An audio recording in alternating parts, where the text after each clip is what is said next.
And we wanted to talk a little Pantera. They have made obviously news, reforming, playing shows finally again this past week, and are back kind of in the fold, albeit a little different lineup than your normal Pantera lineup was. Because we can't have Dime and Vinnie Paul are no longer with us. So, but it's exciting to have them back playing shows, doing their thing. How do you feel about it, Nate? Yeah, for a couple of reasons, it's exciting. I know there's a lot of mixed feelings out there in regards to them reforming. The Abbott Brothers, it's essentially their band. But for us, we kind of, or at least I'm speaking for myself, but I think all three of us missed the Pantera train. We were a little late to the game, mainly because they weren't really touring a whole lot when we were able to get to shows. So we kind of just missed them. And then obviously in 2004, we lost Dime, and that was kind of the demise of any kind of reformation of Pantera. So this, reformation is, I think, exciting for us because we get a chance. So they did reunite. They reunited on December 2nd at the Hell in Heaven Metal Fest in Mexico. And I checked out some clips and I got some thoughts. Did you check out some of the video? I haven't checked out any of the video yet. I did read a few things. I mean, they've been all over social media with headlines from Charlie Benante and Phil Anselmo, and hearing about Zakk Wylde joining them, and all that stuff has been out there. So it's been interesting to see that. But at the same time, you're right, it has been mixed. And I think some people are like, this is essentially a tribute band. And it kind of is, but it also isn't, because you get some of the original members doing their thing and sounding like they do. So it's almost a hybrid of a band being put together as a supergroup slash new version of Pantera, old version of Pantera, kind of melding together. I don't know. I like.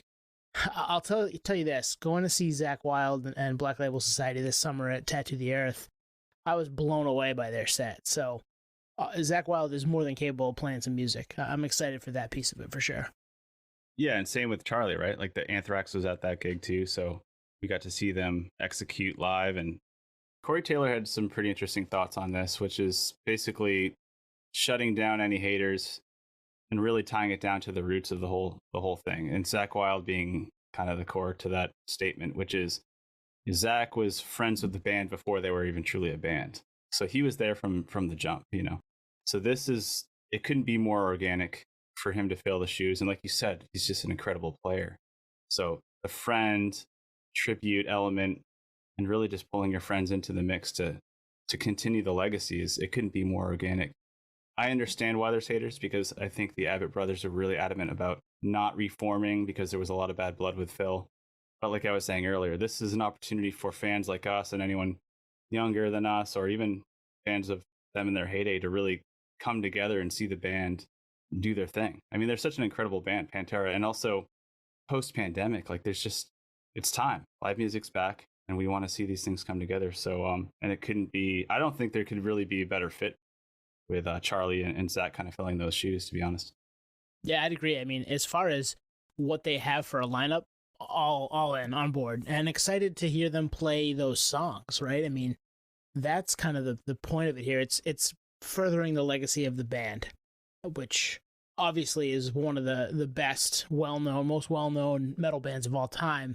But you get to maybe go see them, toss a couple songs out there, and my guess is we're not going to get any new music from this, which at that point I'm not sure it belongs under the Pantera name, but it could.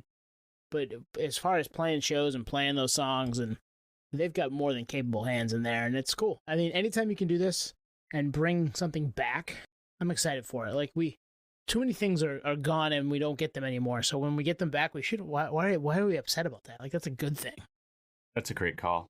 There's only so many legacy acts that paved the way. So for anyone to even have the balls to pull this off, we should really be really happy about it. It's not a given. In fact, this was such a far shot for such a long time, given where the Abbott brothers stood.